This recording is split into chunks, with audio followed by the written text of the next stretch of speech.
ఇప్పుడు శ్రావణ మాసం కదా, ఈ పూజలు చేసినాక కొబ్బరికాయ కొడతాం కదా, కొబ్బరి ఎలా ఖర్చు పెట్టాలనేది మా ఫ్రెండ్స్ మాట్లాడుకుంటున్నారు. ఒక్కసారి వినండి, వాళ్ళ డిస్కషన్ వింటే మీకు తెలిసిపోతుంది.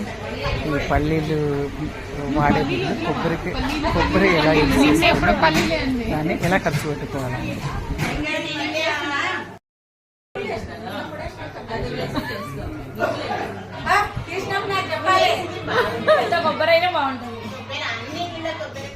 ఇప్పుడు చెప్పు సుమతి వదిన, దోసకాయ పచ్చళ్ళు ఏమేమి వేసావు?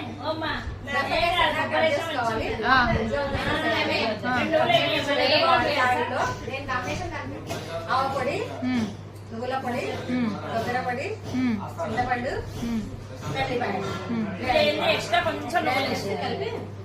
అన్నిట్లో కొబ్బరి వేయాలా? దోసకాయ మొత్తం గ్రైండ్ చేయాలా?